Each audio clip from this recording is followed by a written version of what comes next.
ایک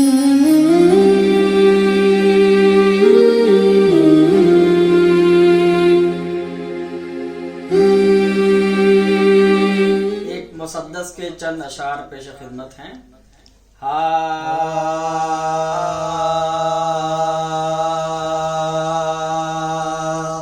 اے دوستو فرات کے پانی کا واسطہ،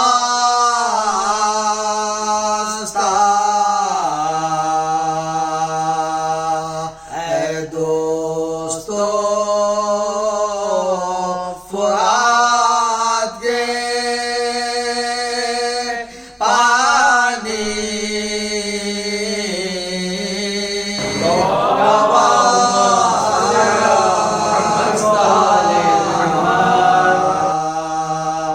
آل نبی کی تشنا دہانی کا واسطہ،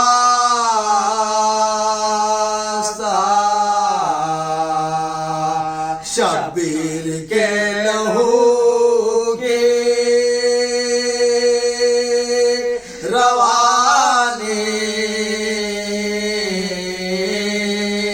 کا واسطہ،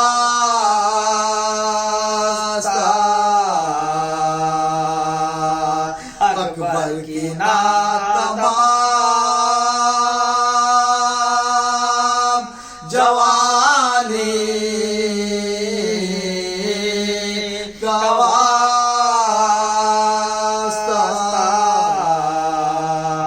بڑھتے ہوئے جوان امنگوں سے کام لو،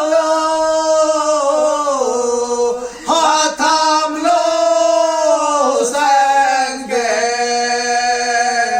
دامن کو تھام لو، ہاتھ تھام لو حسین کے دامن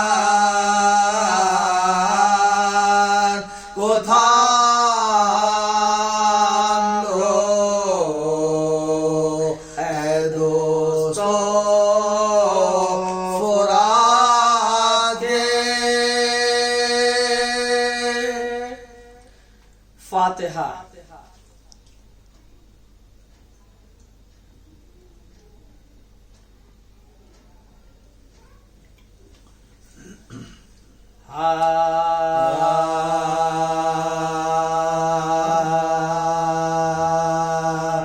شبیہ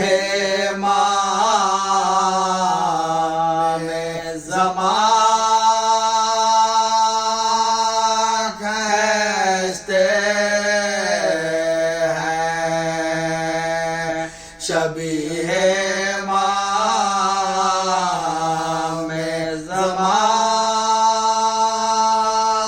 کھینچتے ہیں، تصور میں تصویر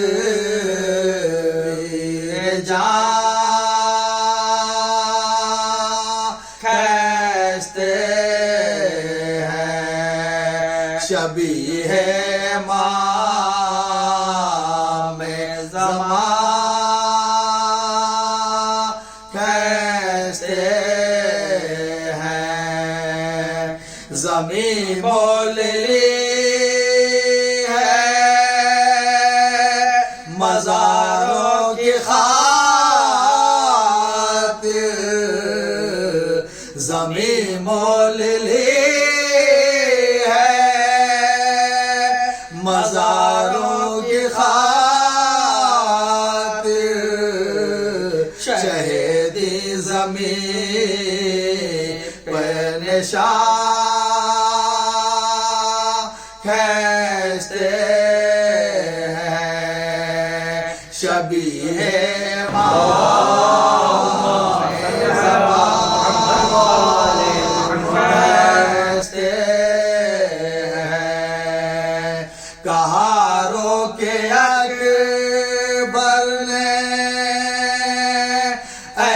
درد تھم جا کہا رو کے اکبر نے اے درد تھم جا کہ سینے سے بابا سنا کھینچتے ہیں شبیہ ماہ زمان کھینچتے ہیں کہاں بیڑیا کہاں پایا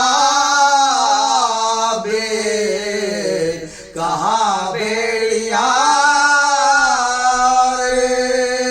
کہاں پایا بے یہ لنگر کہیں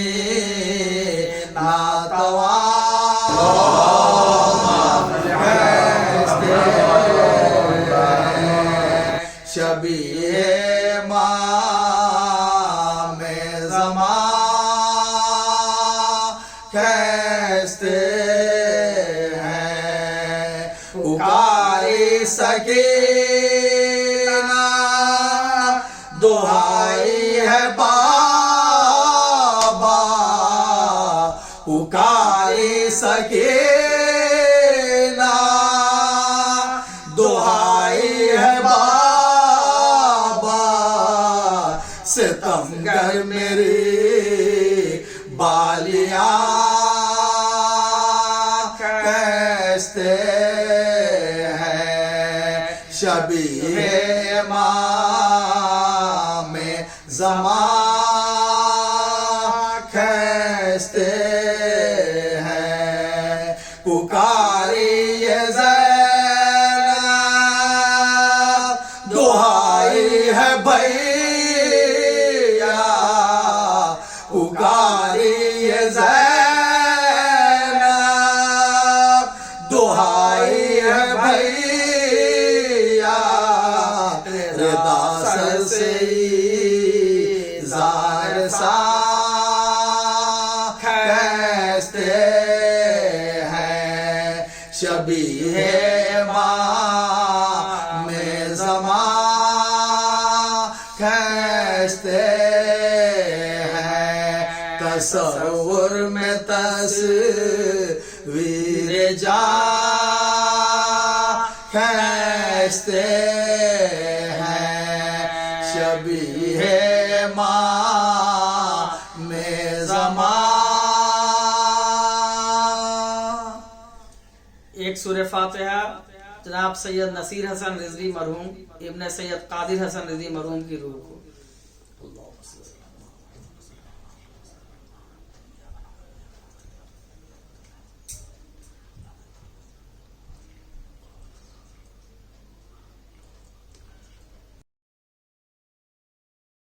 جملہ سامعین و ناظرین السلام علیکم.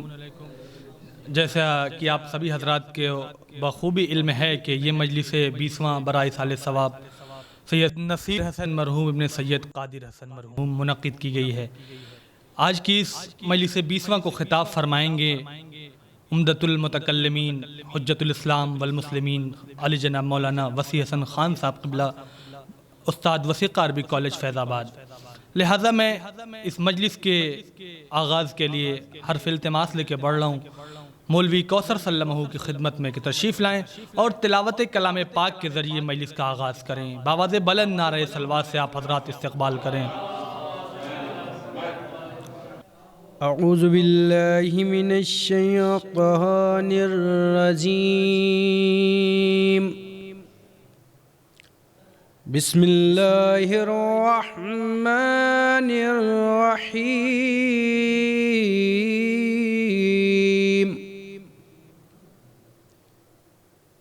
الذین اذا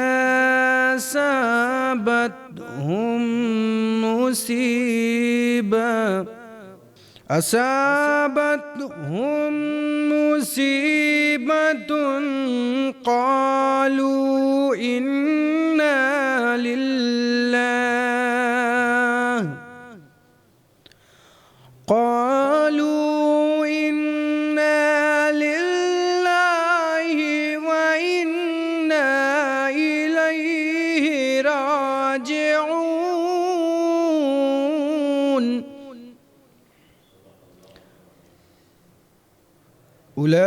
أولئك عليهم صلوات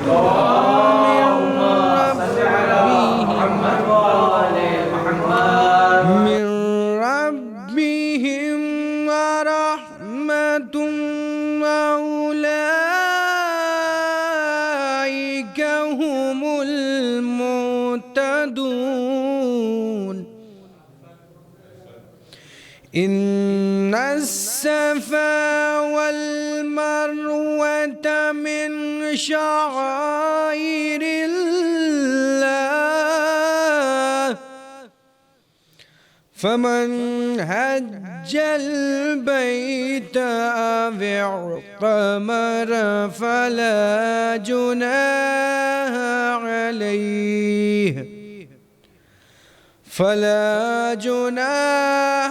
عليه أن يطوف بهما ومن تطوع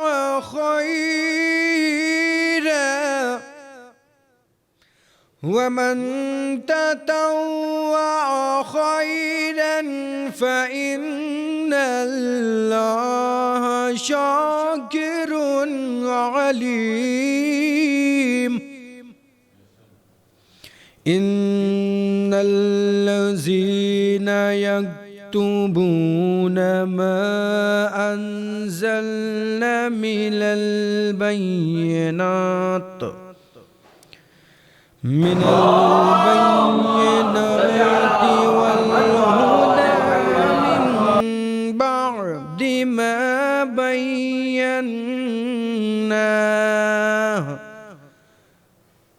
ما بيناه للناس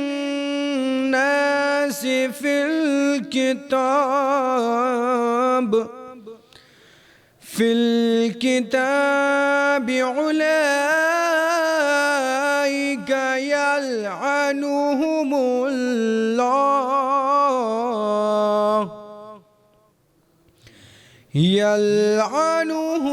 الله ويلعنهم اللاعنون إلا الذين تابوا وأصلحوا وبينوا فأولئك أتوب عليهم وأنا التواب الرحيم صدق الله العلي العظيم.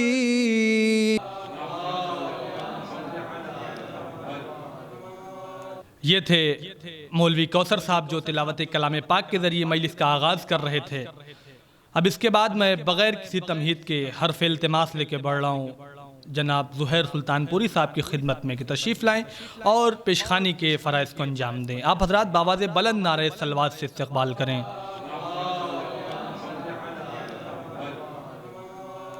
جسے شبیر کی کرب و بلا اچھی نہیں لگتے، جسے شبیر کی کرب و بلا اچھی نہیں لگتی، اسے غازی کے پرچم کی ہوا اچھی نہیں لگتی. شعر بھی پیش کرتا ہوں، ملاحظہ فرمائیں گے. ابو طالب کا خواب شامل ہے اس میں اس لیے تم کو در شبیر کی خاک شفا اچھی نہیں لگتی، در شبیر کے خاک شفا اچھے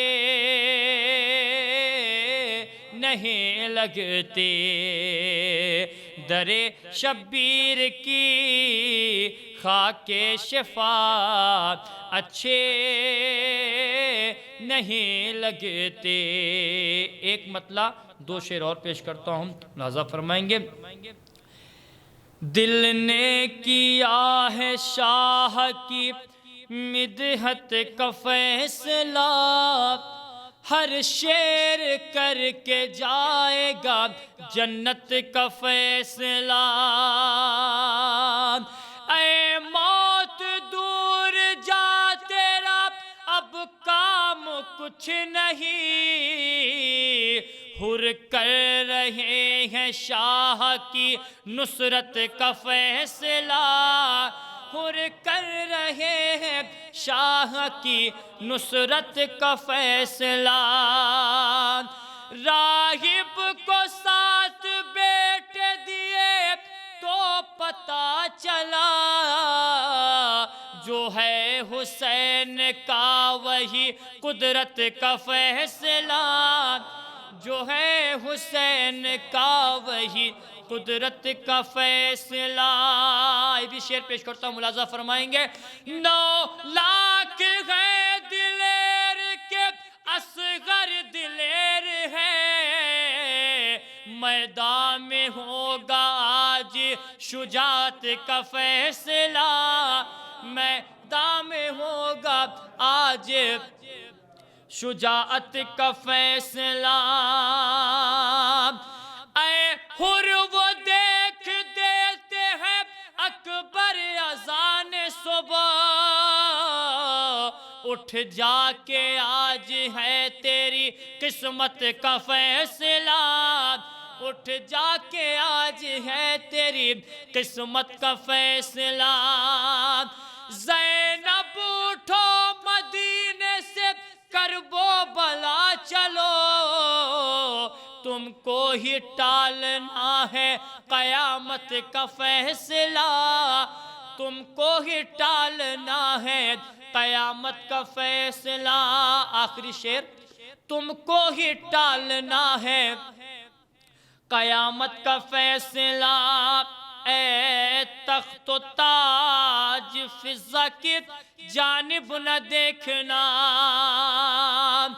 اے تخت و تاج فضہ کی جانب نہ دیکھنا، وہ کر چکی بطول کی خدمت کا فیصلہ، وہ کر چکی بطول کی خدمت کا فیصلہ۔ اے تخت و تاج فضہ کی جانب نہ دیکھنا، وہ کر چکی بطول کی خدمت کا فیصلہ، وہ کر چکی بطول کی خدمت کا فیصلہ۔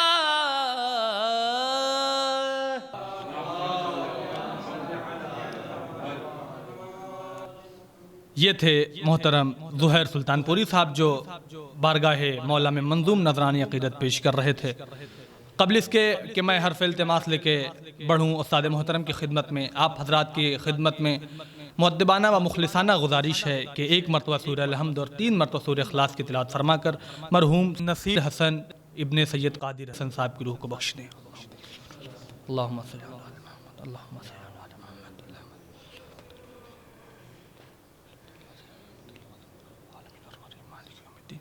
ایاک نعبد و ایاک نستعین والظالمین واللہ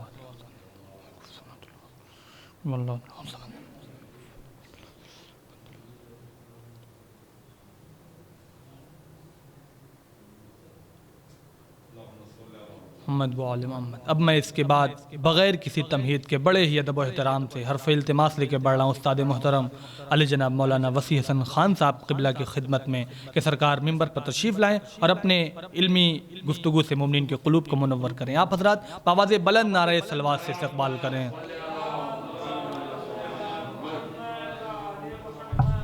لا حول ولا قوة إلا بالله العلي العظيم. أعوذ بالله من الشيطان الرجيم. بسم الله الرحمن الرحيم. الحمد لله رب العالمين بارئ الخلائق أجمعين باعث الأنبياء والمرسلين والصلاة والسلام والتحية والإكرام على البشير النذير السراج المنير سيدنا ونبينا وشفيعنا إن شاء الله أبي القاسم محمد. اللهم صل عليه وعلى أهل بيته مظاهر جلالك وجمالك واللعن على أعدائهم الشاكين فيهم المنحرفين عنهم أجمعين. أما بعد، صدق الله تعالى حيث يقول وهو أصدق الصادقين وقوله الحق. أعوذ بالله من الشيطان الرجيم. بسم الله الرحمن الرحيم. كتب عليكم الصيام كما كتب على الذين من قبلكم لعلكم تتقون. صلوات بر محمد و آل محمد. آپ حضرات سے گزارش ہے ایک بار سورہ حمد اور سورہ توحید کی تلاوت فرما کر کے مرحوم سید ناصر حسین رضوی ابن سید قدیر حسین رضوی کی روح کو ایصال ثواب فرما دیں. بسم اللہ الرحمن الرحیم. قدیر یا قادر؟ بسم اللہ الرحمن الرحیم. الحمد للہ رب العالمین نستعین اهدنا الصراط المستقیم صراط الذین انعمت علیہم غیر المغضوب علیہم ولا الضالین. بسم اللہ الرحمن الرحیم. قل هو اللہ احد اللہ الصمد لم یلد ولم یولد ولم یکن له کفوا احد. بسم اللہ الرحمن الرحیم. قل هو اللہ احد اللہ الصمد لم یلد ولم یولد ولم یکن له کفوا احد. بسم اللہ الرحمن الرحیم. قل هو اللہ الصمد لم یلد ولم یولد ولم یکن له کفوا احد. کذالک اللہ صلی علی محمد. یہ آیہ کریمہ جس کی تلاوت کی گئی ہے، ظاہر سی بات ہے کہ بلو آخری ایام ہے ماہ مبارک رمضان کے، مگر چونکہ ماہ مبارک رمضان ہے اسی مناسبت سے اس آیہ کریمہ کی تلاوت پھر کی گئی ہے۔ ارشاد حضرت اقدس الہی جل وعلا ہوتا ہے کہ یا ایہا الذین آمنوا، اے صاحبان ایمان، کتب علیکم الصیام کما کتب علی الذین من قبلکم، تم لوگوں کے اوپر روزے اسی طریقے سے لکھ دیے گئے ہیں جیسے تم سے پہلے والے لوگوں پر روزے لکھ دیے گئے تھے، یعنی واجب کر دیے گئے تھے۔ کیوں؟ سبب کیا ہے ان روزوں کا؟ سبب یہ ہے کہ لعلکم تتقون، تاکہ تمہارے اندر تقوی پیدا ہو جائے۔ اس سے پہلے بھی جو مجلس ہوئی تھی اس میں گزارش کی گئی تھی کہ تقوی کہتے کس کو ہیں۔ الگ الگ لوگوں نے اپنا الگ الگ جو ہے وہ تمثیلات بیان کی ہیں، لیکن امام جعفر صادق علیہ السلام نے جو جملہ فرمایا وہ سب سے اہم ہے۔ اب امام جو فرمائیں گے اس سے بڑھ کے تو کسی کا کلام نہیں ہو سکتا، اور یہ بات کل عرض کی گئی تھی اس سے پہلے کہ سئل الصادق علیہ السلام ان تفسیر التقوی، امام جعفر صادق علیہ السلام سے تقوی کے مفہوم کے بارے میں سوال کیا گیا تو فرمایا تمہارا خدا تم کو وہاں نہ دیکھے جہاں سے منع کیا ہے، اور وہاں سے غائب نہ ہو جہاں رہنے کا حکم دیا گیا ہے۔ اس کا مطلب خلاصہ یہ ہوا کہ تقوی کثرت عبادت کا نام نہیں ہے، تقوی کثرت دعا کا نام نہیں ہے۔ تقوی اصل یہ ہے کہ انسان واجب چھوٹنے نہ پائے اور حرام پر عمل نہ ہو۔ اس کے بعد جو کل روایت عرض کی گئی تھی اسی ذیل میں کہ امام نے کہا کہ اگر اس کے ساتھ ہے تو جیسے کھانے میں نمک کافی ہوتا ہے اتنی دعا کر لوگے تمہارے لیے انف ہے، بہت لمبی چوڑی دعا کی ضرورت نہیں ہے، مگر اپنے کو گناہ سے بچاؤ۔ مگر کوشش کرو کہ واجب نہ چھوٹنے پائے. یہ ہے تقوی کا مفہوم. آج بھی اس مجلس میں اسی چیز کو آگے بڑھاتے ہوئے گناہ بہت سی قسمیں اس کی ہیں. من جملہ دیکھیے موٹے طور کے اوپر گناہ کی دو قسمیں کی جاتی ہیں. ایک ہے گناہ صغیرہ اور ایک ہے گناہ کبیرہ. گناہ صغیرہ اور گناہ کبیرہ میں فرق کیا ہے؟ کہ گناہ کبیرہ کی جو تعریف کی گئی ہے کہ گناہ کبیرہ وہ ہے کہ جس کے لیے قرآن میں صاف لفظوں میں جہنم کی بات کی گئی ہو، اس کو گناہ کبیرہ کہا جائے گا.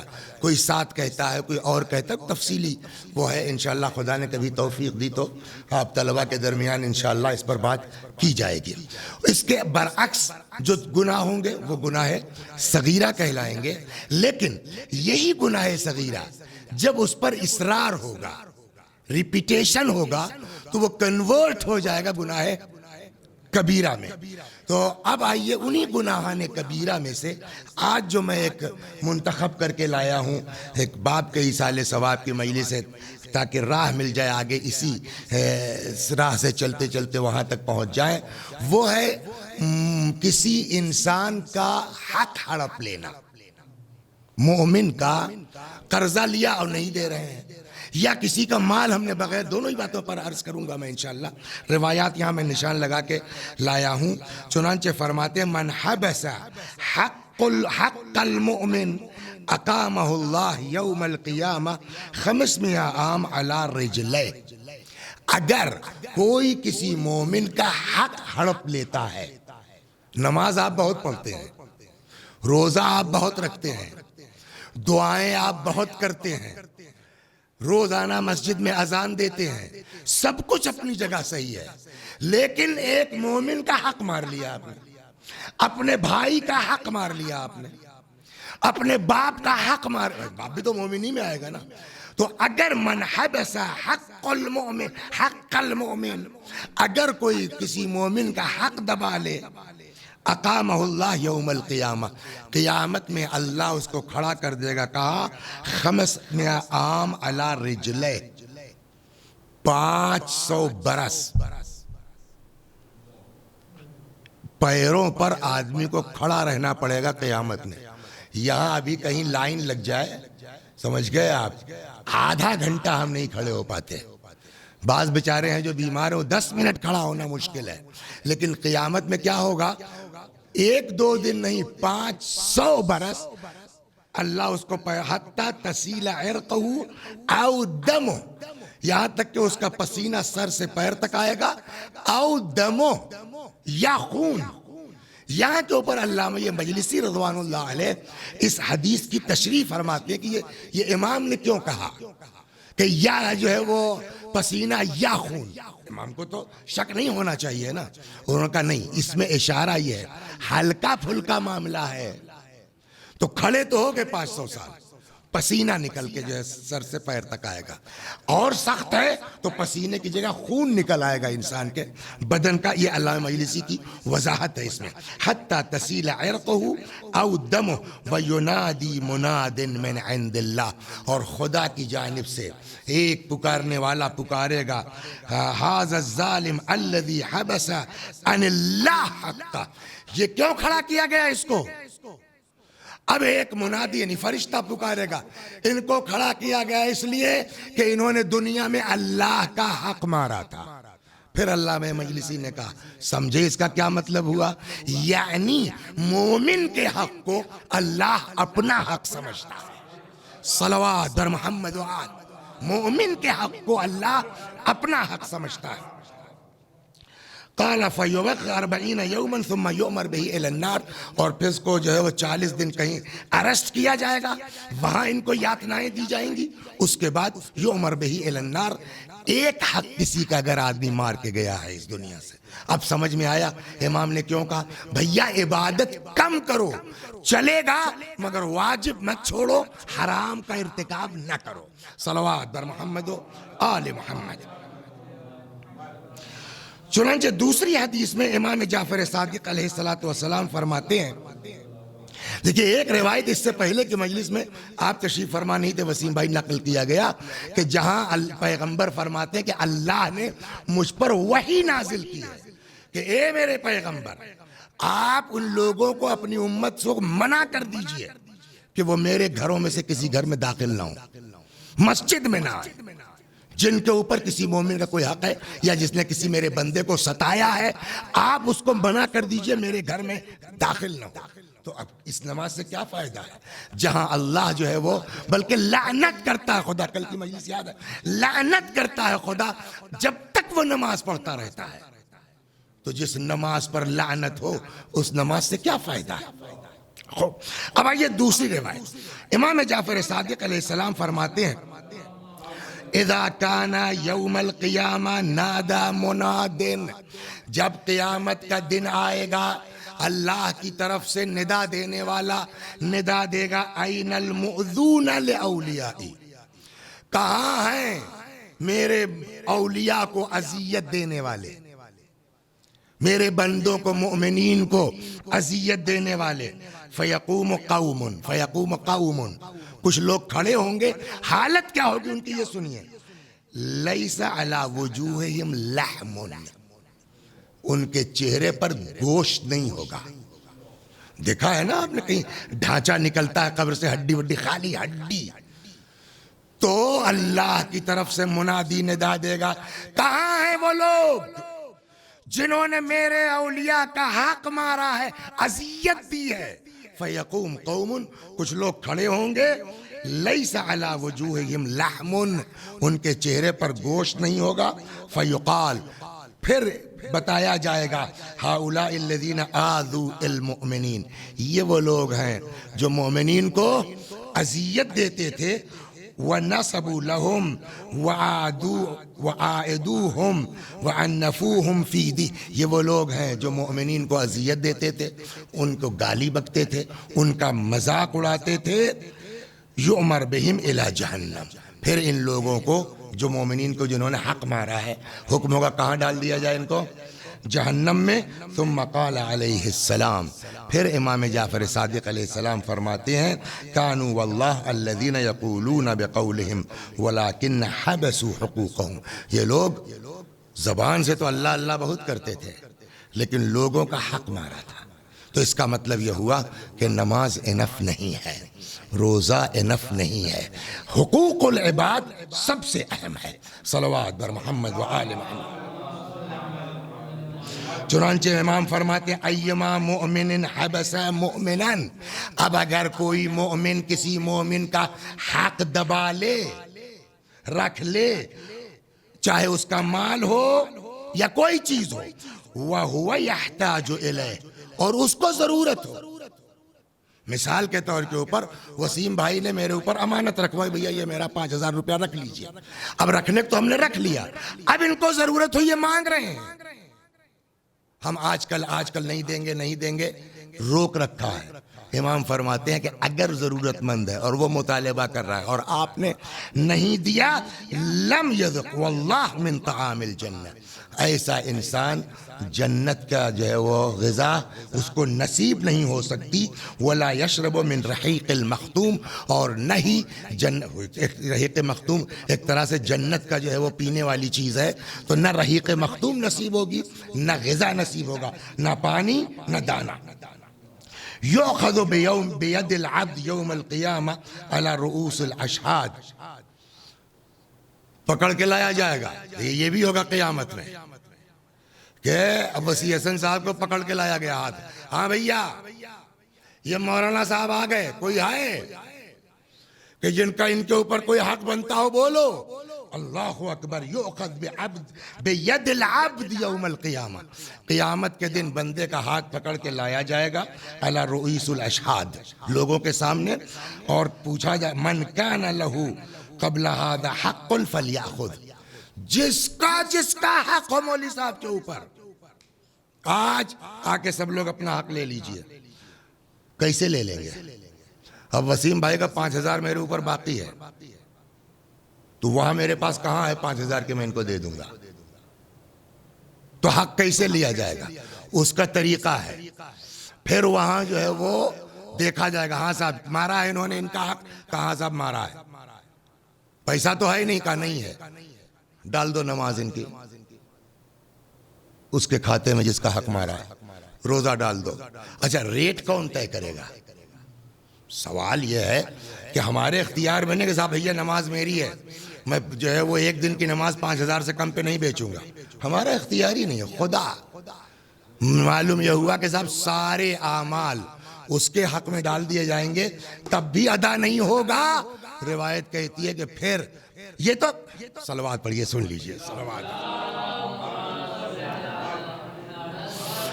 باہر والوں کا چھوڑیے, آپ اپنے گھر کے اندر شادی ہوئی ہے, مہر باقی ہے. دیکھیے 2 روایتیں سناتا ہوں آپ کو. ایک تو یہ ہے کہ اگر کوئی عورت اپنے شوہر کا مہر معاف کر دے, زبردست روایت ہے, امام فرماتے ہیں کہ اس کا حشر جناب فاطمہ کے ساتھ ہوگا. 1 2 شہداء کے ساتھ محشور ہوگا, یکون محشرون مع فاطمہ بنت محمد, اس کا حشر جناب فاطمہ کے ساتھ ہوگا. 1000 شہید کے برابر اس عورت کو ثواب دیا جائے گا اور فشار قبر سے محفوظ رہے گی.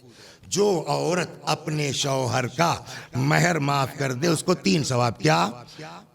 فشار قبر سے محفوظ رہے گی, اس کا حشر جناب سیدہ سلام اللہ علیہا کے ساتھ ہوگا, 1000 شہید کے برابر ثواب ملے گا. لیکن نہیں صاحب 1,00,000 روپیہ مہر ہے مثلا, وہ چاہتی ہے کہ ہمارا مہر مل جائے, ہم اپنے پیسے سے کربلا چلے جائیں, زیارت کرائیں, حق ہے اس کا.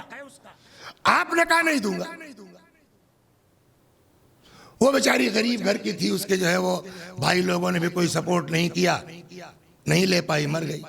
روایت کہتی ہے کہ کل کو قیامت میں جب یہ میاں بیوی جائیں گے نا, بقیہ کے حقوق چھوڑیے, ابھی تو گھر کی بات ہے, قیامت میں اللہ کہے گا, جملے سنیے, عبدی زوجتک امتی علی عہدی, میرے بندے میں نے تیری شادی کروائی تھی اپنی کنیز سے, علی عہدی اپنی شرطوں پر.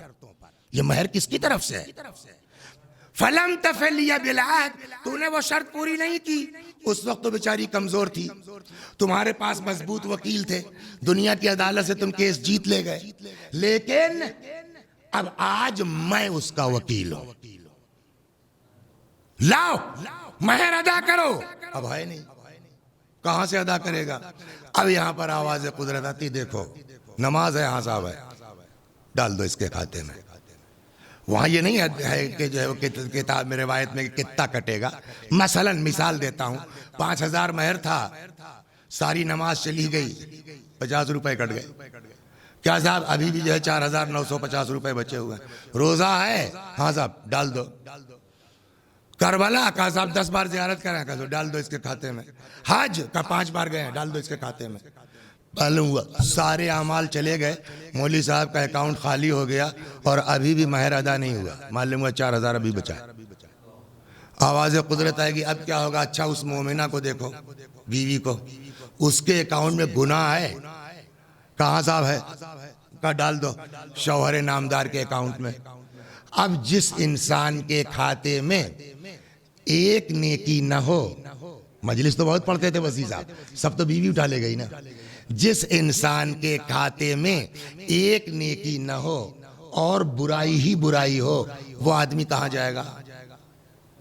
دیکھیں میں اس سے انکار نہیں کرتا ہوں کہ روایت پرفیکٹ ہے, جو حسین پر روئے, رولائے, رونے والے کی صورت بنائے, جنت اس کے اوپر واجب ہے, لیکن آپ کے کھاتے میں رہے تب نا. وہ تو سارا گریا, سارا آنسو, ساری مجلس تو آپ کی بیوی اٹھا لے گئی. آپ کے پاس ہے ہی کہاں ہے جو آپ دعویٰ کریں گے؟ تو یہ تو ایک ہوا صاحب بیوی کا معاملہ. ابھی یہ معاملہ چل ہی رہا تھا کہ تب تک معلوم ہوا جو ہے وہ 2-1 لوگ آ گئے, پاڑے جی آ گئے, لالا جی آ گئے, شریواستو صاحب آ گئے. کیا ہے بھائی؟ کہنے لگے صاحب وہ ایک ہمارے گاؤں میں شب بیداری ہوتی ہے اور وہ انجمن غنچہ مظلومیہ فیض آباد سے آئی تھی، اس پر جو ہے مولانا وسیع حسن صاحب بھی بیٹھ کے آئے تھے، گاؤں کے اندر تک بس آ نہیں سکتی تھی، سڑک پہ روک دی گئی، یہ چلے، ان سے میری جان پہچان تھی، انہوں نے ایک گنا میرا توڑ لیا، پیچھے جو ہے وہ غنچہ مظلومیہ کے 50 لڑکے تھے، ایک ایک گنا سب نے توڑا، صاحب 50 گنا میرا ٹوٹ گیا، اب اس وقت تو مجھ کو ضرورت ہے صاحب دے دیجئے، تو ہائی کیا ہے؟ یہ تو ایک نکلے نا لالا جی، اس طرح سے پتہ نہیں کتنے حقوق، لہذا سب سے اہم ہے نماز روزے سے بڑھ کر کے کہ مرنے سے پہلے آدمی حقوق کا تصفیہ کرے، صلوات بر محمد وآل۔ اب سنیے وہ روایت،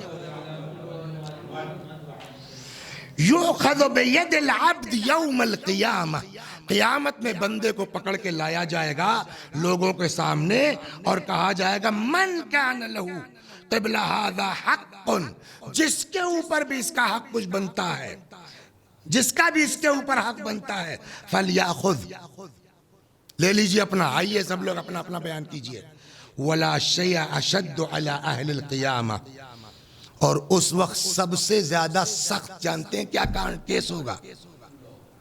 کہ بھائی فیض آبادی میں تو رہتے تھے تو وسیم بھائی کو بھی پہچانتے ہیں، مولانا محفوظ کو بھی پہچانتے ہیں، عزادار کو بھی پہچانتے ہیں، روایت کہتی ہے امام کہ سب سے زیادہ جو قیامت میں انسان کو ٹف محسوس ہوگا وہ یہ کہ کوئی جاننے والا نہ دکھ جائے، اللہ اکبر، کوئی جاننے والا نہ دکھ جائے، ابھی پکڑ لیں گے عزادار کہ اس وقت تو تمہاری جو ہے بڑی حیثیت تھی، تم نے ہمارا یہ دبایا۔ یہ فرماتے ہیں کہ وَلَا شَيْءَ أَشَدُّ عَلَىٰ أَهْلِ الْقِيَامَةِ، قیامت والوں میں سب سے ٹف چیز جو ہوگی وہ کیا ہوگی کہ من ان یرو من یعرفہم مخافت ان یدعا علیہ شیئا، سب سے زیادہ ڈر ہوگا کہ کوئی جاننے والا نہ دکھ جائے، خاندان والا نہ دکھ جائے، چچا بابا نہ دکھ جائے، کہ کہیں یہ اپنے حق کا مجھ کو دیکھتے ہی یاد آ جائے دعویٰ نہ پیش کر دیں، صلوات بر محمد و آل محمد۔ قال النبی صلی اللہ علیہ وآلہ وسلم، اللہ اکبر، یہ میں نے جو آپ کو ایک مثال دی تھی نا، وہ مثال اب یہاں اتنا پرفیکٹ۔ مفلس کس کو کہتے ہیں؟ وسیم بھائی آپ بتا سکتے ہیں؟ فقیر کس کو کہتے ہیں؟ مفلس یعنی فقیر، مفلس جس کے بعد فلس نہ ہو، پیسہ نہ ہو، یہی نا۔ ایک دن پیغمبر تقریر کر رہے تھے، تقریر کرتے کرتے فرمانے لگے کہ قال النبی اتدرون من المفلس، پتا ہے تم لوگوں کو مفلس کون ہے، فقیر کون ہے، کس کے پاس جو ہے وہ کچھ نہیں ہے؟ قالوا المفلس فینا من لا درہم ولا مال ولا متاع له، اصحاب نے کہا ہم لوگوں کے زمانے میں، صاحب زمان میں تو مفلس کہتے ہیں اس کو جس کے پاس مال نہ ہو، پیسہ نہ ہو، ہے نا، کوئی چیز نہ ہو، گاڑی گھوڑا نہ ہو، متاع نہ ہو۔ قال صلی اللہ علیہ وآلہ وسلم کہ نہیں یار، مین مفلس یہ نہیں ہے، یہ وقتی ہے، سمجھ گئے آپ؟ یہ دور ہو سکتا ہے۔ اصل مفلسی کیا ہے؟ وہی جو ہم نے ابھی وہ روایت سنائی میاں بیوی والی یا حقوق والی، کہتے ان المفلس من امتی من، میری امت میں ایکچول میں مفلس کون ہے؟ من اتا یوم القیامہ بصلاۃ وصیام وزکاۃ وحج، واقعی مفلس وہ ہے کہ جو قیامت میں آئے اس کے اکاؤنٹ میں نماز ہے، روزہ ہے، زکوٰۃ ہے، حج ہے، وَيَأْتِي قَدْ شَتَمَ هَذَا، تب تک ایک آدمی نکل آیا جس کو انہوں نے گالی دی تھی، وَأَكَلَ مَالَ هَذَا، ایک اور نکل آیا جس کے باغ سے 2 آم توڑ لیے تھے انہوں نے بغیر پوچھے ہوئے، وَحَتَكَ دَمُ هَذَا، ایک کی جو ہے وہ انہوں نے بے حرمتی کی تھی، وَضَرَبَ هَذَا، اسکول میں پڑھا رہے تھے، بلا وجہ خالی تاؤ کی بنیاد وسیع صاحب نے پیٹ دیا ان لوگوں کو، غلطی واقعا نہیں تھی اور نہیں مانگا معافی، میں جو ہے وہ استاد ہوں، کیا خراب ہے تمہارا، کہ یہاں تو جتنا چاہو ہڑکا لو وسیع صاحب، کل کو قیامت میں کیا ہوگا؟ وَضَرَبَ هَذَا، اس کو مارا، اس کو گالی دی، اس کا آم توڑ لیا، فَيُؤْتَ هَذَا مِنْ حَسَنَاتِهِ، تو مولوی صاحب کی ساری نیکیاں ان کے کھاتے ہوئے، ان کے کھاتے ہوئے، شاگردوں کے کھاتے ہوئے، سمجھ گئے آپ؟ وَهَذَا مِنْ حَسَنَاتِ فَإِنْ فُنِيَتْ حَسَنَاتُ، اور جب نیکیاں ختم ہو جائیں گی تو الٹا چلے گا، ادھر سے جس کو گالی دی تھی اس کا گناہ ہے، جس کو مارا تھا اس کا گناہ مولوی صاحب کے استاد کے اکاؤنٹ میں ڈالا جائے گا، سمجھے آپ؟ یہاں تک کہ فَطُرِحَتْ عَلَيْهِ ثُمَّ يُطْرَحُ فِي النَّارِ، اب نیکی کوئی بچی نہیں مولوی صاحب کے کھاتے میں، برائیاں ہی برائیاں رہ گئی، اب وسیع صاحب کہاں ڈالے جائیں گے؟ جہنم میں۔ رک جائیے، مجلس تو سیوم کی، وہ 20ویں کی ہے، ایک مومن کی، لیکن اس میں اکثر وہ لوگ ہیں کہ جن کا کہیں نہ کہیں ڈانٹا ہے ہم نے۔ ماہ مبارک رمضان ہے میرے بچے،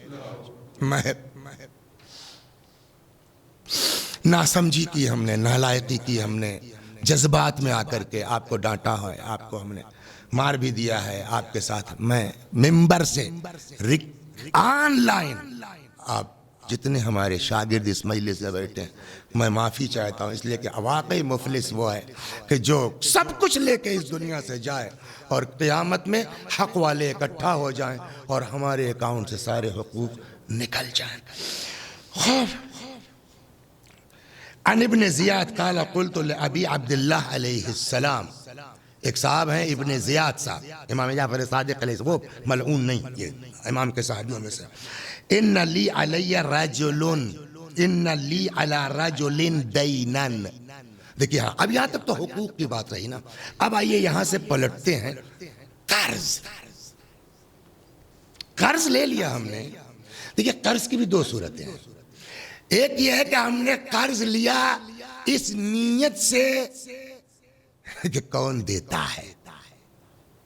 روایت کہتی ہے کہ جو چور کی سزا وہ اس قرض لینے والے کی سزا، جس کی نیت ہی نہیں ہے شروع سے دینے کی، کل کو قیامت میں اس کو کس کے اکاؤنٹ میں کھاتے میں رکھا جائے گا؟ کس اس میں؟ سارق، چور کے اس میں۔ ایک تو یہ ہو گیا، ایک یہ ہے کہ صاحب دے سکتے ہیں نہیں دے رہے ہیں، ابھی اس کے سلسلے میں روایت آئے گی۔ ایک یہ ہے کہ بیچارہ نہیں دے سکتا، نہیں دے سکتا، تو روایت یہاں تک کہتی ہے آپ کچھ بیچ سکتے ہیں، بیچیے، برتن ہے آپ کے پاس بیچ کے ادا کیجیے، شیروانی فالتو چیزیں ہیں بیچ کے ادا کیجیے، مگر قرض لے کے مت مریے۔ لیکن اب اسی طرف سے ادھر آئیے، میں پہلے یہ خلاصہ سنا دوں پھر روایتیں سناتا ہوں۔ ادھر آئیے، وسیع حسن صاحب نے قرض دیا ہے، کیا نام ہے آپ کا بیٹا؟ کوثر بھائی کو، کہ مولوی صاحب آپ کو 2 مہینے میں دے دیں گے، اور نہیں ہو پایا۔ یہ آئے کہنے لگے مولوی صاحب ہم نے وعدہ کیا تھا تو نہیں ہو پایا۔ ہم کو دین کیا کہتا ہے؟ چھوڑ دو، ٹائم دے دو، سب 2 مہینے کا وعدہ کیا تھا نہیں ہے اس کے پاس، ہم کو کیا ملے گا؟ سناؤں آپ کو، ایک سوال کا جواب دیجئے آپ لوگ جو موجود ہیں اور جو اس کو دیکھیں گے آن لائن، کتنا صدقہ نکالتے ہیں آپ ڈیلی؟ 5 روپیہ، 10 روپیہ، 50 روپیہ، 100 روپیہ، بس نا۔ روایت کہتی ہے کہ اگر کوئی جس کے قرض ہے وہ نہیں دے پا رہا ہے اور اس کو وہ مہلت دے دے خوشی خوشی کہ ٹھیک اچھا کوئی بات نہیں، جب ہو تو دے دینا، تو جب تک وہ ادا نہیں کرے گا، جتنی رقم قرضے کی ہے اتنی رقم ڈیلی آپ کے اکاؤنٹ میں صدقہ لکھی جاتی رہے گی۔ یو نو سر، یعنی فرض کیجئے اگر کسی کو آپ نے 50,000 قرض دیا ہے اور وہ واپس نہیں کر پا رہا ہے، آپ نے کہا اچھا کوئی بات نہیں ہے 2 مہینے بعد دے دینا، 4 مہینے بعد، جب تک وہ نہیں دے گا ڈیلی 50,000 صدقہ مولوی صاحب کے اکاؤنٹ میں لکھا جاتا رہے گا۔ معمولی چیز ہے۔ ایک دوسری چیز دیکھیں، شریعت دوسری طرف بھی کہتی ہے کہ لاکھ آپ کا پیسہ ہے، وہ نہیں دینے کی پوزیشن میں ہے، آپ کا پیسہ ہے ٹھیک ہے، لیکن آپ اس سے چھت نہیں چھین سکتے۔ اب یہ ہو ہاں فالتو مکان ہے کوئی تو دین کہتا ہے کہ آپ بیچ کے ادا کیجئے، کپڑا آپ کے پاس ہے بیچ کے ادا کیجئے, برتن آپ کے پاس ہے بیچ کے ادا کیجئے, لیکن اگر ایک ہی مکان ہے تو اب شریعت کہتی کسی سے چھت نہیں چھینی جا سکتی. میں آپ کو ایک قصہ سناؤں, صلوات بر محمد و آل محمد. 15 ابن ابی عمیر نام سنا ہوگا آپ نے, بڑے زبردست آدمی تھے. ابن ابی عمیر سے بڑی روایتیں بھی ہیں. پہلے میں آپ کو ابن ابی عمیر کے بارے میں, اپنے زمانے میں بڑا بزنس مین آدمی, کپڑے کا کاروبار تھا, زبردست پیسے والے آدمی, محب اہل بیت تھے, اریسٹ ہو گئے اور ان کو جو ہے وہ اریسٹ کیا گیا, اور اس کے بعد یہ کہا گیا کہ تم کو چھوڑ دیں گے, تم کچھ اسپیشل خاص جن کا ربط ہے امام کے آنے, ان شیعوں کا نام بتا دو. کس کو؟ ابن ابی عمیر کو. 100 کوڑا پڑا, نام نہیں کھلا. ایک 100 اور مارو. ابن ابی عمیر کہتے ہیں کہ اب میں تھک گیا, بس قریب تھا کہ یار جان بچاؤ, 2-4 کا نام لے لو. کہنے غیب سے میرے کان میں آواز آئی, دیکھیں تھوڑا سا خود کرے آدمی نا, ادھر سے اللہ ساتھ دیتا ہے. یا ابن ابی عمیر اتق اللہ, ڈرو خدا سے. اے ابن ابی عمیر, کہنے لگے یہ جملہ میرے کان میں اور طاقت آ گئی. وہ 100 بھی کھا لیا میں نے, 200 نام نہیں کھولا, ایسا ڈال دیا گیا جیل میں. اب جب یہ جیل چلے گئے تو کیسے نوکر اور کیسے خزانچی اور کیسا مینیجر, جس کو جہاں جو آیا دبا کے جو ہے وہ. ان کی ایک بہن تھی, وہ آئی ابن ابی عمیر کے ساتھیوں کے پاس. انہوں نے کہا کہ مجھ کو, اب وہ لکڑی کا نام نہیں معلوم, مجھ کو کوئی لکڑی ایسی ہے کہ جو 100 سال بھی اگر مٹی میں رہے تو خراب نہیں ہوتی, مجھ کو اس لکڑی کا صندوق بنوا کے دو. دوستوں نے بنوا کے دے دیا. کیا کرو گی؟ کہ ہمارے یہاں گھر میں کچھ کاپیاں ہیں جس میں ابن ابی عمیر نے اماموں کی حدیثیں لکھ رکھی ہیں. وہ صندوق بنوا کے ابن ابی عمیر کی بہن نے اس میں رکھ کے زمین میں دفن کر دیا. حالات جب ہوں گے تو نکل جائے گی, 100 سال تک تو محفوظ ہو گئی مثلا جائے. تو کسی نے کہا لاکھوں کروڑوں لٹ رہا ہے تمہارے بھائی کا, ادھر تم اس کے بزنس پر نہیں توجہ دے رہی ہو, چند کاپیوں کے لیے اتنا قیمتی صندوق بنوانے آ گئی.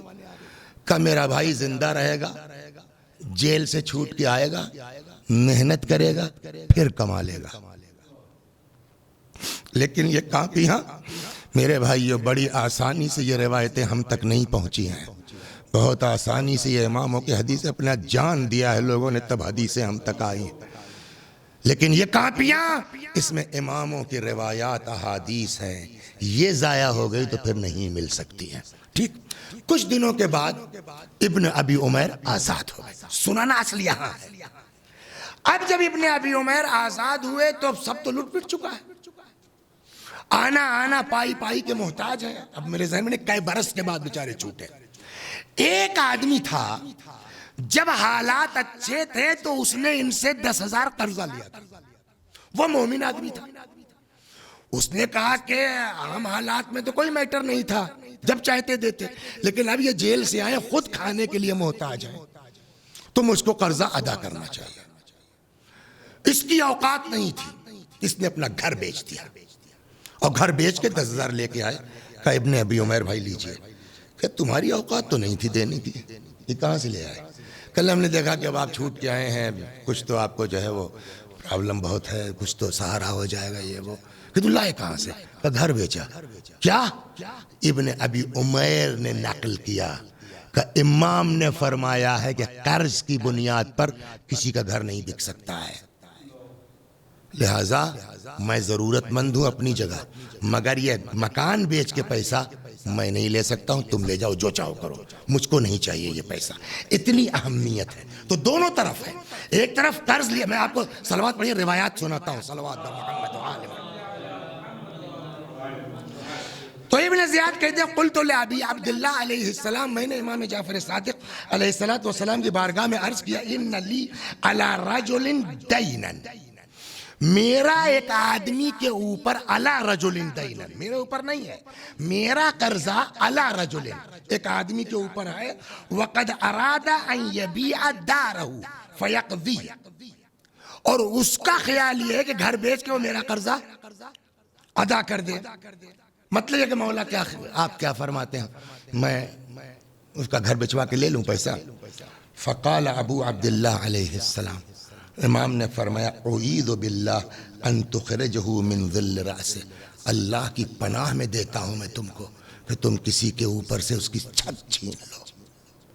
تو یہ ایک طرف صلوات برما. اب آئیے دوسری، لیکن قرضہ ہم نے لیا ہے اور نہیں دے رہے ہیں جان بوجھ کے. فرماتے ہیں پھر کچھ کر ڈالو، اس کا کوئی علاج نہیں ہے جب تک کہ قرضہ ادا نہ کرو. یہ بڑی غضب کی روایت ہے. فرماتے ہیں کل ذنب یکفرہ القتل فی سبیل اللہ. حدیث سنا ہے نا آپ نے، وَلَا تَحْسَبَنَّ الَّذِينَ قُتِلُوا فِي سَبِيلِ اللَّهِ أَمْوَاتًا بَلْ أَحْيَاءٌ عِنْدَ رَبِّهِمْ. جو اللہ کی راہ میں قتل ہو گئے انہیں مردہ نہ سمجھو. یا دوسری آیت میں جو اللہ کی راہ میں قتل ہو گئے انہیں مردہ نہ کہو، وہ زندہ ہے. تو شہادت سے بڑھ کے تو کوئی مرتبہ نہیں ہے نا. وہی یہاں بھی یہ فرماتے ہیں کل ذنب یکفرہ القتل فی سبیل اللہ، راہ خدا میں اگر کوئی قتل ہو گیا سارے گناہوں کا کفارہ اس کے الا الدین. امام فرماتے ہیں سوائے قرضے کے. قرض کو ہلکا مت سمجھیے مامو، یا تو اس سے معاف کروائیے یا ادا کیجیے. ہر چیز کا کفارہ ہے القتل فی سبیل اللہ الا الدین، سوائے قرض کے. کیوں؟ لا کفارۃ لہ الا ادا، کوئی کفارہ نہیں مگر یہ کہ قرض ادا کیا جائے. او یعفو الذی لہ الحق، یا جس کا حق ہے وہ معاف کر دے. اللہ اکبر. چنانچہ ایک روایت اور بھی ہے اسی طرح کی، فرماتے ہیں اول قطرۃ من دم الشہید کفارۃ لذنوبہ، پہلا خون جو شہید کا زمین پر گرتا ہے اس کے سارے گناہوں کا کفارہ ہے. پہلا خون جو گرتا ہے قطرہ اس کے سارے گناہوں کا کفارہ ہے. الا الدین، سوائے قرض کے. فإن کفارتہ قضاء، قرض کا کفارہ ادائے قرض ہے، اس کے علاوہ کوئی دوسری صورت نہیں ہے. اللہ اکبر. چنانچہ پیغمبر کے زمانے میں ایک صاحب مر گئے اور اس کے اوپر قرضہ تھا کتنا؟ 2 دینار کا. 2 دینار کوئی اوقات ہے 2 روپے آج کے زمانے میں کہہ لیجیے، 200 روپے کہہ لیجیے. 2 دینار تک رسول اللہ نے کہا میں نماز نہیں پڑھاؤں گا. جاؤ بھائی تم لوگ سے اصحاب سے کہا کہ تم لوگ پڑھا لو آپس میں مقروض کی نماز جنازہ نہیں پڑھاؤں گا. سنا آپ نے؟ چنانچہ ایک صحابی آئے، انہوں نے کہا یا رسول اللہ میں وعدہ کرتا ہوں میں ان کا قرضہ ادا کروں گا. تب یہ روایت یہ سنیے آپ، ان رجلا من الانصار، وسائل الشیعہ میں روایت، ان رجلا من الانصار مات، اصحاب میں سے انصار میں سے ایک شخص کا انتقال ہو گیا. وعلیہ دیناران دینا، اس کے اوپر کتنا تھا؟ 2 دینار، کل دیناران. فلم یصلی علیہ النبی، پیغمبر نے اس کی نماز جنازہ نہیں پڑھائی. وقال صلوا علی صاحبکم، جاؤ تم لوگ پڑھا لو. حتی ضمنہا عنہ بعض قرابتہ، کسی رشتہ دار نے وعدہ کیا کہ صاحب آپ نماز پڑھا دیجئے ہم ان کا قرضہ ادا کر دیں گے. وقال الصادق علیہ السلام، امام صادق علیہ السلام فرماتے ہیں کہ ان رسول اللہ انما فعل ذلک، پیغمبر نے یہ کام اس لیے کیا تاکہ آنے والی نسلوں کو اس بات کا احساس رہے کہ قرض کی اہمیت کیا ہے. ایک چیز اور ہوتی ہے، بس 5-7 منٹ اور آپ کی زحمت تمام کرتا ہوں میں، کہ دیکھیے کچھ لوگ جو ہے عادت ہو گئی ہے کہ آپ وسیم صاحب سے وسیع حسن صاحب نے جا کے قرض لے لیا، اب دے ہی نہیں رہے ہیں. پھر یہ زاویہ مولانا کوثر صاحب نے آ کے قرض لے لیا، اب دے ہی نہیں رہے ہیں. 2-3 مولویوں کو قرض دینے کے بعد اب وسیم بھائی نے قسم کھا لی کہ میں دنیا کو قرضہ دے سکتا ہوں، مولوی کو نہیں دوں گا۔ کیوں بھائی؟ کیوں قسم کھائی؟ کہ وسیع حسن کی وجہ سے، محفوظ کی وجہ سے، کوثر کی وجہ سے۔ امام فرماتے ہیں خدا کی لعنت ہے ایسے لوگوں پر کہ جو دوسروں کی نیکی کا راستہ بند کر دیتے ہیں اپنی حرکت کی وجہ سے۔ یہ سمجھے آپ کہ یہ روایت یہ ہے لعن اللہ۔ میں نے بات تاکہ آسانی سے بچوں کی سمجھ میں آ جائے اس لیے مثال دے کے سمجھایا۔ حدیث یہ ہے کہ فرماتے ہیں لعن اللہ قاطعی سبیل المعروف، اللہ کی لعنت اس انسان کے اوپر جو نیکی کے راستوں کو بند کر دیتا ہے۔ کیا مطلب نیکی کے راستے کو بند کر دیتا ہے؟ وَهُوَ الرَّجُلُ يَصْنَعُ إِلَيْهِ الْمَعْرُوفِ، یہ وہ آدمی ہے کہ جس کے ساتھ نیکی کی جائے، فَيُكَفِّرُهُ، اور وہ جو ہے وہ الٹا اس کے ساتھ الٹا سلوک کرے، نتیجے میں تب کے بغیر اب میں کسی کے ساتھ نہیں کروں گا، تو یہ نیکی کا راستہ بند کیا نا۔ امام نے فرمایا اللہ کی لعنت ہو ایسے انسان پر۔ من اقرض مؤمنا قرضا، دے نہ دے، اب اپنا سنیے، مگر تم اللہ کے لیے قرضہ دو، وہ نہیں دے گا وہ جھیلے گا نا، تمہارا ثواب تو کہیں گیا نہیں ہے۔ فرماتے من اقرض مؤمنا قرضا، اگر کوئی کسی مومن کو قرض دے دے، ینظر بہ میسورہ، وہی جو میں نے آپ کو روایت سنائی تھی، اور اس وقت تک مہلت دے دے کہ بھیا جب ہو تب دے دینا، کان مالہ فی یدہ زکاۃ، جب تک ان کے پاس یہ پیسہ رہے گا قرضہ ادا نہیں ہوگا تب تک قرضہ دینے والے کے اکاؤنٹ میں کیا ہوگا؟ زکوٰۃ لکھی جاتی رہے گی۔ عن ابی ثمامہ قال قلت لابی جعفر، سن لیجیے آپ اس کو، ابو ثمامہ کہتے ہیں کہ میں نے امام باقر علیہ السلام سے عرض کی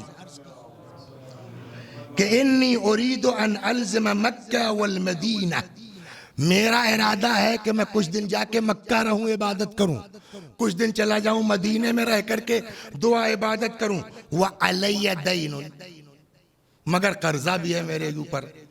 فقال ارجع الى مؤدی دینک وانظر ان تلقی اللہ تعالی ولیس علیک دین فان المؤمن لا یخون، واپس جائیے آپ، یا تو ان لوگوں سے اجازت لیجئے جن کا قرضہ ہے، ورنہ قرضہ ادا کیجئے، خبردار ایسا نہ ہو کہ تمہیں موت آ جائے اس عالم میں کہ تمہارے اوپر قرض باقی ہو۔ اللہ خیانت کاروں کی مدد نہیں کرتا ہے۔ اللہ اکبر، صلوات بر محمد و آل محمد۔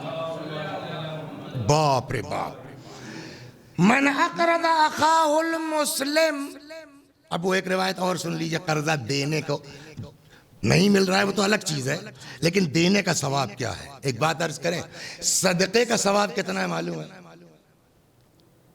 10 گنا۔ صدقے کا 1 درہم صدقہ کریں گے ثواب کتنا ملے گا؟ 10 گنا۔ قرض کا ثواب معلوم ہے کتنا ہے؟ 18 گنا۔ قرض کا ثواب 18 گنا، جبکہ صدقے میں جو پیسہ گیا وہ گیا، یہ واپس ملنا ہے، جس میں چلا گیا اس میں 10 گنا، جس میں واپس آنا اس میں 18 گنا۔ ہاں، وجہ کا وجہ، اللہ اکبر، ایک شخص، یہ وجہ سن لیجئے تمام، ایک شخص آیا امام رضا علیہ السلام کے پاس،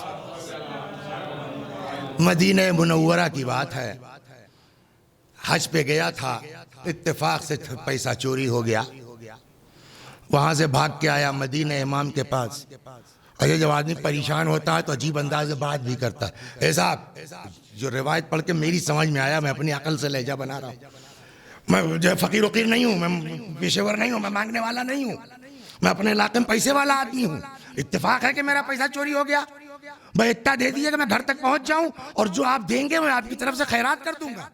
امام سمجھ گئے کہ عزت دار آدمی ہے، عزت دار آدمی کا، بیٹھو بیٹھو بیٹھو، کوئی بات نہیں، تشریف رکھے تشریف۔ دھیرے دھیرے پبلک چلی گئی، 1-2 لوگ رہ گئے، امام اندر گئے، تھیلی بھری، وہ مرد خراسانی جس کا پیسہ گم ہو گیا تھا حج میں، کہاں ہے جی؟ کہ دروازے کے پاس آؤ، دروازے کے پاس آئے، کہا یہ لو چلے جاؤ، میرا انتظار مت کرنا، میں آؤں تو تم کمرے میں نہ ملو مجھے۔ اس نے کہا ٹھیک صاحب، اس نے لیا چلا گیا۔ امام نکلے، جو تو ایک صحابی رہ گئے تھے، کہنے لگے مولا اجاؤ سنو، یہ میں نے تم کو دیا ہے، ہاں یہ خیرات ویرات کرنے کی ضرورت نہیں میری طرف سے، یہ میں نے آپ کو ہدیہ کیا ہے، باقی آپ کا ہے۔ چلا گیا۔ آئے تو کسی نے کہا، جو بیٹھے تھے تو ایک لوگ، مولا بہت دے دیا آپ نے، اس کو غنی کر دیا آپ نے، مگر یہ کیوں کہا آپ نے کہ تم میرے آنے سے پہلے چلے جانا؟ سنیے، یہ نزاکتیں کون دیکھ سکتا ہے؟ یہ نزاکتیں کون دیکھ سکتا ہے؟ امام نے کہا کہ اصل میں بات یہ ہے کہ جب کوئی کسی کے آگے ہاتھ پھیلاتا ہے تو اس کے چہرے پر ایک طرح سے ذلت کے آثار ہوتے ہیں۔ مجھ سے ایسا چہرہ دیکھا نہیں جاتا ہے نا، تو آپ کسی کی یوں مدد کیجئے تو اس کی توہین ہے، لیکن اگر کوئی قرضہ لیتا ہے تو قرضے میں تو کوئی آنے بھائی واپس کروں گا میں، تو وہاں کم اس لیے ہے کہ آپ نے اس کی آبرو بھی تو لے لی ہے، خرید لی ہے۔ یہاں قرضے میں اس کا کام بھی ہو گیا، آبرو بھی بچی رہ گئی، لہذا قرضے کا ثواب 18 گنا، صدقے کا ثواب 10 گنا۔ بس یہ آخری روایت اور ختم دعا فرماتے، من اقرض اخاہ المسلم، جو کوئی اپنے برادر مسلم کو قرضہ دیتا ہے، کان لہ بکل درہم اقرضہ، ہر درہم کے بدلے جو وہ قرض میں دے گا، مثل جبل احد من جبال رضوہ وطور سیناء، ایک درہم کے بدلے احد پہاڑ کے برابر اس کے نام عمل میں نیکی لکھی جائے گی۔ آئیے دعا کرتے ہیں، اس ماہ مبارک رمضان میں کتنے دن بچے ہیں، اللہ تبارک و تعالی ہم سب کو دعا اور عبادت کے ساتھ حقوق پر توجہ کرنے کی توفیق عنایت فرمائے۔ یا اللہ، ہم کو اس دنیا سے مت اٹھانا اس وقت تک جب تک ہم حقوق ادا نہ کر لیں۔ چند جملے مصائب کے، یہ جو میں نے ابھی روایت نقل کی تھی نا آپ کو، امام رضا علیہ السلام والی، اسی ٹائپ کی روایت ناسخ التواریخ میں امام حسین علیہ السلام سے متعلق۔ واقعی ہم کیا جانے آل محمد کتنے بڑے ہیں، کتنے عظیم ہیں، اور ان کے ساتھ کیا کیا۔ مدینہ منورہ میں امام حسین سلام اللہ علیہ سے جا رہے تھے، ایک فقیر مل گیا، اس نے امام سے کچھ طلب کر لیا، مطالبہ کر لیا۔ امام نے کہا کہ بھائی اس وقت آؤ، چلو گھر چلو دیتے ہیں۔ اس کو لے کے گھر آئے، دروازے پر کھڑا کر دیا، اندر گئے، جو کچھ تھا عبا میں لپیٹا، اور اپنے حساب سے جتنا دینا چاہتے تھے اتنا نہیں تھا، جو تھا یہ ردا ہے نا، اسی میں لپیٹ کے باہر نہیں آئے، دروازے کے اسی امام رضا علیہ السلام جو بھی قصہ سنایا، ہاتھ نکالا، کہا بھیا لو جاؤ، مجھے شرم آتی ہے، اتنا کم لے کے کیا سامنے آؤں۔ ہمیشہ مانگنے والے کو شرم آتی ہے نا، یہ اکلوتا گھرانہ ہے کہ جہاں عطا کرنے میں اگر کم ہے تو شرماتے ہیں۔ وہ آدمی رونے لگا۔ امام نے کہا کہ بھیا میں نے پہلے ہی معذرت کر لی ہے، میرے پاس اس سے زیادہ نہیں تھا۔ اس نے کہا یا حسین، میں کم کی وجہ سے نہیں رو رہا ہوں۔ فرمایا پھر؟ کہا میں یہ سوچ کے رو رہا ہوں، کیا اتنا کریم ہاتھ یہ بھی کبھی مٹی کے نیچے جا سکتا ہے؟ اللہ اکبر۔ نہیں معلوم وہ آدمی کون تھا، کربلا تک زندہ تھا نہیں تھا، لیکن اس کی روح کو تو خطاب کر کے کہہ سکتے ہیں نا کہ اس وقت تو کہہ رہا تھا اتنے کریم۔ وہ حسین جس کو عطا کرنے میں شرم آتی ہے، کربلا میں جب اصغر کی پیاس سے مجبور ہو کر کے اس امام نے ہاتھ پھیلایا ہوگا تو امام کے دل پر کیا گزر گئی ہوگی۔ شاید یہی وجہ ہے کہ جتنی اذیت اصغر کی شہادت پر امام کو ہوئی ہے اتنی اذیت کسی پر نہیں ہوئی ہے۔ اصغر کی شہادت کے بعد یہ جملہ کہا تھا امام نے، ہون علی بما نزل بی فإنہ بعین اللہ، جتنی مصیبتیں نازل ہونا ہیں نازل ہونے میرے اوپر سب آسان ہے. کیوں؟ اس لیے کہ فإنہ بعین اللہ، اللہ میرا دیکھ رہا ہے. کیا گزر گئی ہوگی آپ کو سناؤں میں، وہ حسین جو کم ہے فقیر کو عطا کرنے میں شرما رہے، وہ کتنا مجبور ہوئے اصغر کی پیاس سے. دیکھا ہوگا آپ نے گرمی کے زمانے میں گھونسلے سے گورئیے پرندے کے بچے گر جاتے ہیں جب مئی جون میں، پیاس کی شدت سے منہ کھولتے اور بند کرتے ہیں نا. یا مچھلی کو دیکھا ہوگا آپ نے نا، پانی سے نکلتی ہے تو کیسے، یہی جملہ استعمال کیا ہے جناب حضرت ام کلثوم نے. لے کے آئیں عاشور کے دن، فرماتی ہیں بھیا اس کو لے کے جاؤ میدان میں، شاید کسی کو ترس آ جائے. اما ترا کیف یتلذا، اے بھیا کیا نہیں دیکھ رہے ہو کہ کس طرح یہ بچہ پیاس کی شدت سے کبھی منہ کھولتا ہے اور بند کرتا ہے. اللہ اکبر. امام علیہ السلام لے کے آئے، ان لم ترحمونی فرحموا هذا الطفل، اگر مجھ پر رحم نہیں کر سکتے ہو تو اس بچے پہ رحم کر دو، اس کی ماں کا دودھ خشک ہو گیا ہے. جب کوئی جواب نہیں ملا امام نے بچے کو زمین پر لٹا دیا. فرماتے ہیں اگر تم سمجھتے ہو میں پی لوں گا، آؤ اپنے ہاتھ سے بچے کو پانی پلا دو. اور اس پر بھی جب کوئی جواب نہ ملا بچے کو آغوش میں لے لیا. فرماتے ہیں بیٹا تم بھی تو حجت خدا کے فرزند ہو، اپنی حجت ان ظالموں پر تمام کر دو. سوکھی ہوئی زبان پپڑائے ہوئے ہونٹوں پر پھرانا شروع کی. اللہ اکبر. یہ منظر وہ تھا کہ جس کو دیکھ کے یزیدی فوج بھی منہ پھیر کے ڈر گیا ابن سعد.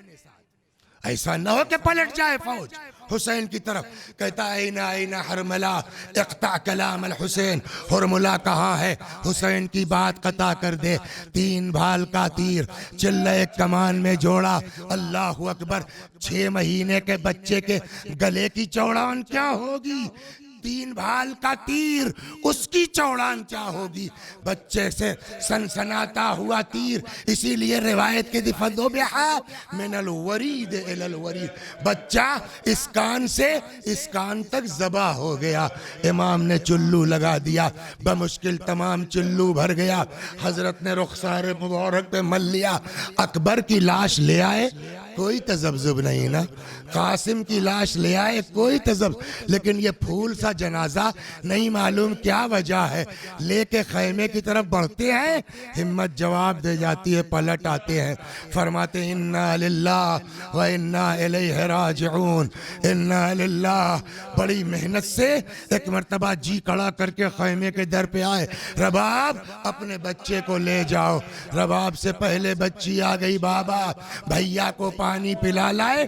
امام نے جو ابا کا سایہ ہٹایا، اتنے میں رباب آئی، جیسے سکتہ ہو گیا ہو، زبان گنگ ہو گئی. بھائی ایک جملہ فرمایا، بنیا امثلک ینہر، بیٹا کیا تجھ جیسے بچوں کو بھی رحم نہیں کیا جاتا. وَسَيَعْلَمُ الَّذِينَ ظَلَمُوا أَيَّ مُنْقَلَبٍ يَنْقَلِبُونَ. اِنَّا لِلَّهِ وَإِنَّا إِلَيْهِ رَاجِعُونَ. خدا ہماری اس عزا کو قبول فرما، مزید عزائے اہل بیت کی توفیق کرامت فرما. جب تک زندہ ہیں در اہل بیت سے وابستہ رکھ، مرنے کے بعد جوار معصومین میں جگہ کرامت فرما. ہم بھی پڑھتے ہیں ہمارے ساتھ، آپ بھی دہرائیے اس مرحوم کے ایصال ثواب کی مناسبت سے. اللہم صل علی محمد و آل محمد. اللہم صل علی محمد و آل محمد. اللہم صل علی محمد و آل محمد. اعوذ باللہ من الشیطان الرجیم. بسم اللہ الرحمن الرحیم. الحمد للہ رب العالمین الرحمن الرحیم مالک یوم الدین. إياك نعبد وإياك نستعين اهدنا الصراط المستقيم صراط الذين أنعمت عليهم غير المغضوب عليهم ولا الضالين. بسم الله الرحمن الرحيم. قل هو الله أحد الله الصمد لم يلد ولم يولد ولم يكن له كفوا أحد. بسم الله الرحمن الرحيم. قل هو الله أحد الله الصمد لم يلد ولم يولد ولم يكن له كفوا أحد. بسم الله الرحمن الرحيم. قل هو الله أحد الله الصمد لم يلد ولم يولد ولم يكن له كفوا أحد. كذلك الله ربنا صدق الله العلي العظيم. اللهم صل على محمد وآل محمد. اللهم صل على محمد وآل محمد. اللهم صل على محمد وآل محمد وعجل فرجهم واحشرنا معهم. پروردگار اس سورہ حمد و توحید و صلوات اور اس مجلس عزا کا ثواب مرحوم نصیر حسین رضوی ابن سید قدیر حسین رضوی حسن رضوی مرحوم کی روح تک پہنچا دے، ان کے گناہوں کو بخش دے، جوار معصومین میں جگہ کرامت فرما. وآخر دعوانا ان الحمدللہ رب العالمین. شیعہ زداری، پیغام اہل بیت کو پہنچانے کا راستہ.